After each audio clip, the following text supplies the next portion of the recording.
guys, welcome to my channel Jansky Vlog. Now we are going to cook Dawood Basha recipe.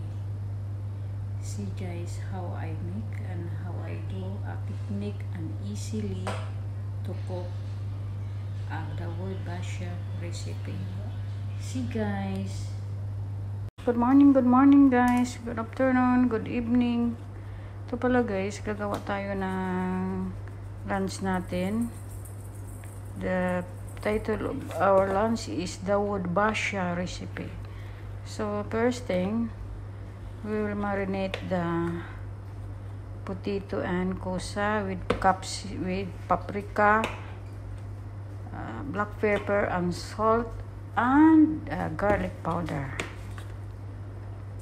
Ayan. I-marinate natin siya. Tapos guys, haluin natin. Ayan. Tapos nito guys, i-air fry natin siya. Ayan guys, ang una nating gawin, i-air fry natin. Ayan. So looks delicious guys. So we will going to start to put inside the air fry. Ayan. Air fry. So hindi na no need baking paper guys. Lagay na natin. Ayan. Ayan guys.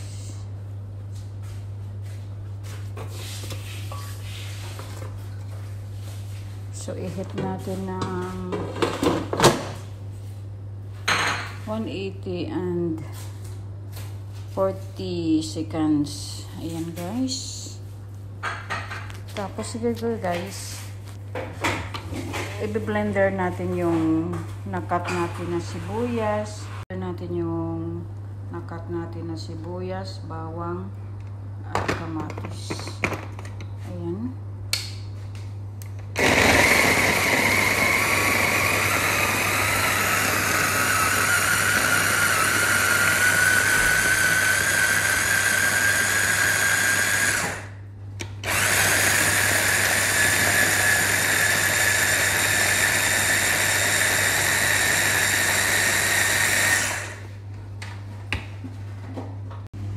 Guys, ito, lagyan natin ng ingredients. Itong minced meat natin na may chopped na parsley,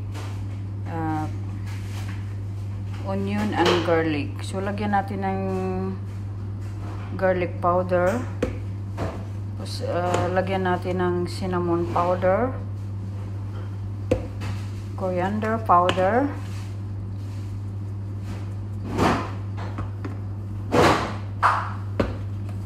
paprika,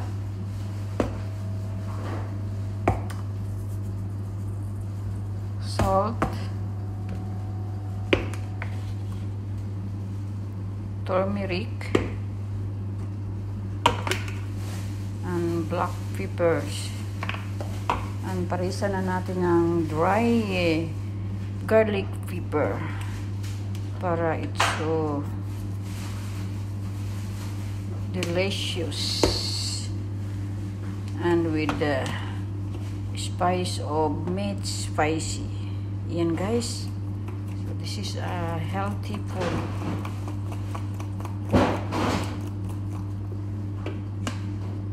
So guys, ihalo natin ng maigi para gawin natin ng small balls.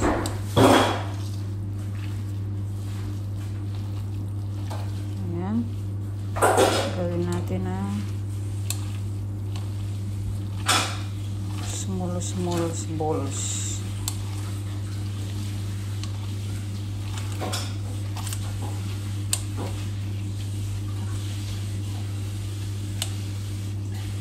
Ayan.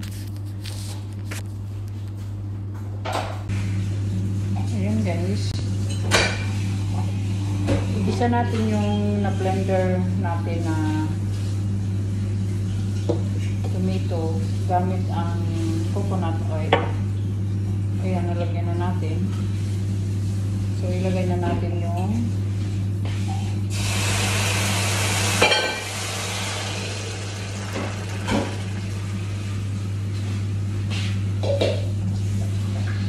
lagyan na natin siya. Lagyan na rin natin yung 2 spoon ng tomato paste. Ayan, ito ang sauce natin guys sa Dawood Basha recipe. Ayan, hayaan lang natin magkulo ng magkulo ito guys. Habang kuluyang kumukulo na siya, iwanan natin. At magbilog-bilog tayo guys ng minarinate natin na meat, minced meat. Ayan. So,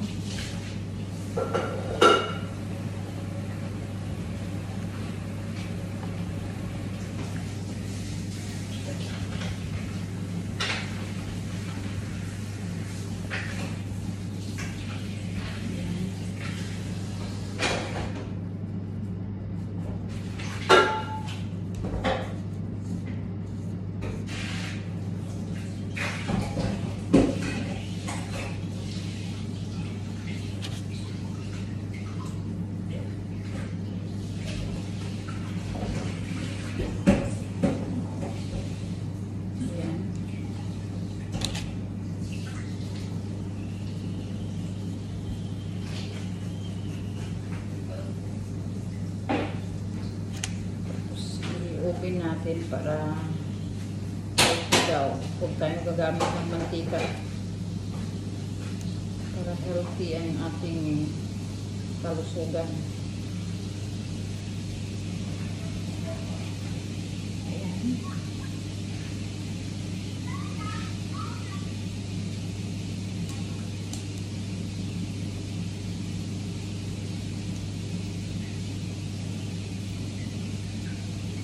Tuloy lang natin ang ating trabaho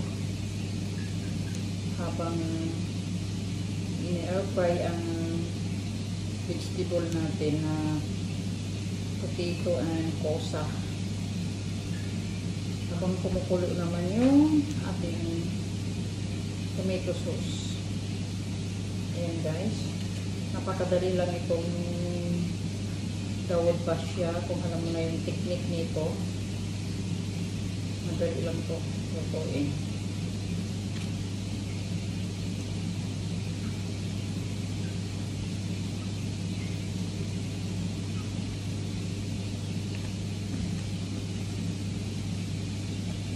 Magkain din tayo nito, B. Kasi marami. Ano natin pagpakinta. Yan na lang. Hindi naman natin din. Para Sabay marami. ba ito? Marami tayong ulam. Adobo. Adobo na lang. Adobo.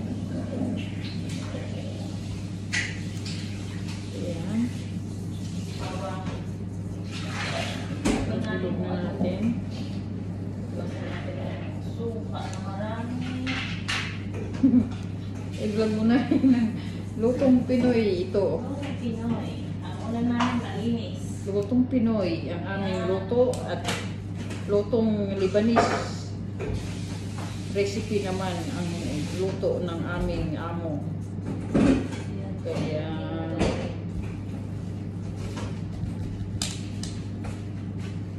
Hinahaban natin sa suka at asin.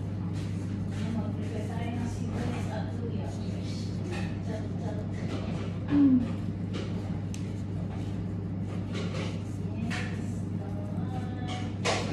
guys, yun na yung ating Dawood Basha. Robin natin to pagkatapos. So may maging ulam din tayo habang kumukulo yung tomato paste natin. Madali lang to guys. Napatagal lang natin yung video kasi para sa watch hour, guys. So, magaling ka na magluto. Mas maganda kasi natin kung ano ba yung video kasi Ha? mag-advertise pa siya. Oo. Kasi yung short video, hindi para mag-advertise. Kaya nga, yun pero kailangan mo rin upload din ng mga short kasi sa ano yan views. Ang ano mo dyan.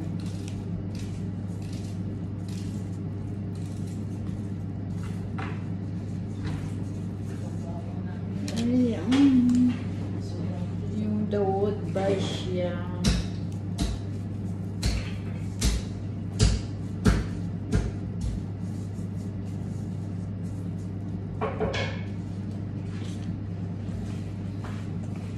Ayaw mga yung amo natin kasi mapalpak na naman yung luto.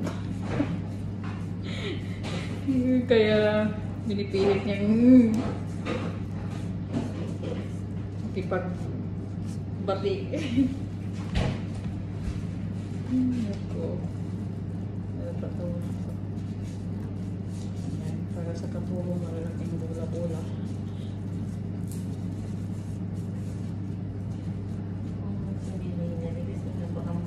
Di naman makaano, bagtit ka. Di naman sa ano yun.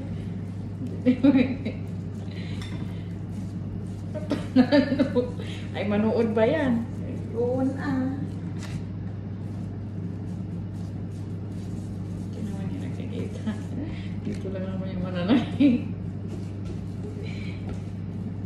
Masaya lang tayo guys sa trabaho natin. Para, yun nga, tsaga-tsaga nga. Para kumikita. Ayan. Kitang kabuhayan.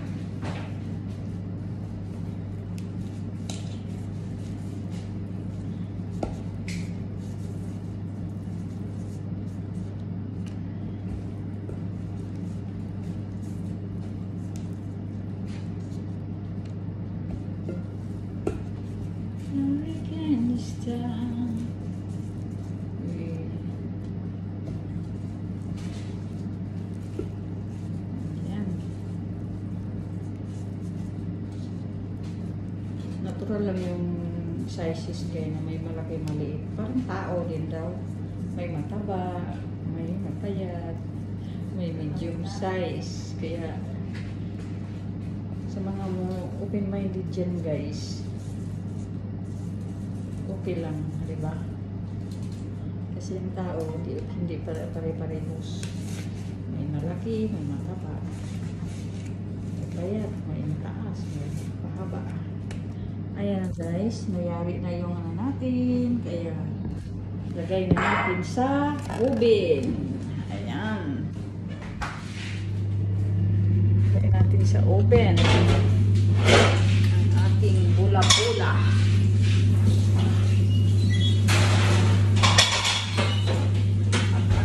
Hit 250 hits. So dito guys, na natin itong ating tomato paste.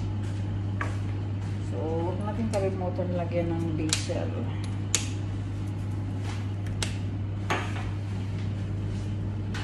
Ayan. Lagyan natin ng pampalasa.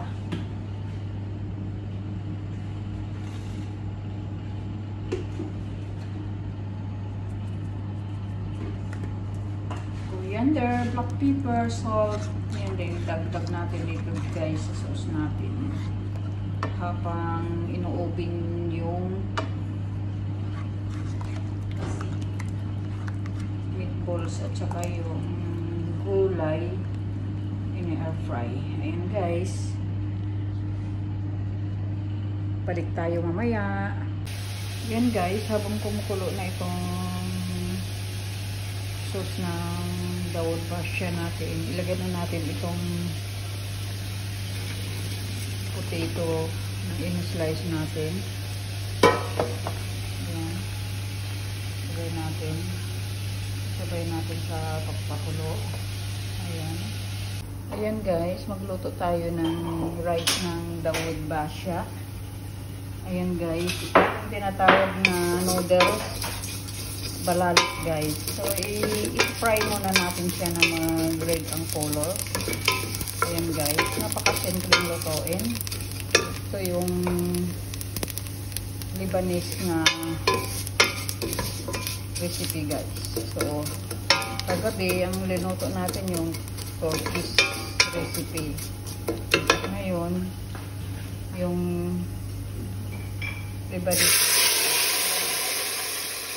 Ilagay na natin yung ating rice.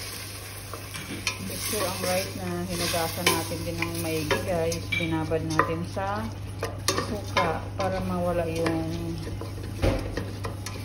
amoy ipis, yung sinasabing.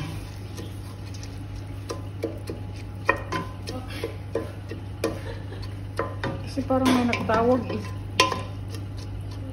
Ayan guys, so lagyan natin siya ng tubig. Pero i-saute muna natin ng 2 or 3 minutes. Ayan. Ayan guys, habang wala na yung mantika na konti guys, so dagdagan, lagyan natin siya ng salt. Ayan, kunti lang. Idagdagan na natin mamaya kung medyo matabang pa, kasi ayaw nga nila ng maalat. So lagyan na natin itong hot water. Ayan. Ayan lang natin kumulo ng bonggang-bongga ang ating Dawood Basha recipe. Ayan. Cover natin guys. Para guys. Ayan guys. Done na yung rice natin sa Dawood Basha in Lebanese recipe. Ayan guys. Well done na yung natin. Rice. Mamaya lagay natin yung ginawa natin meatballs.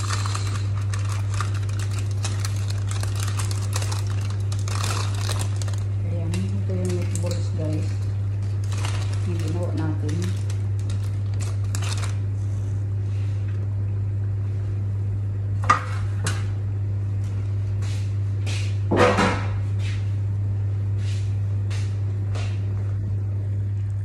Ayan guys,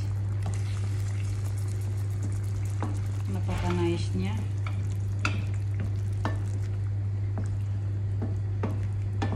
Habang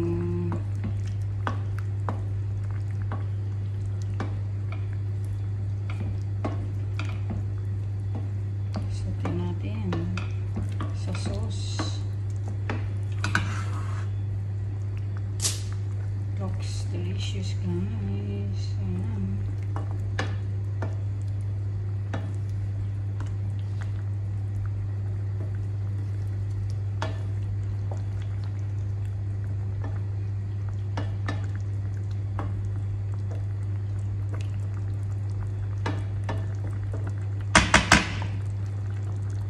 Ayan.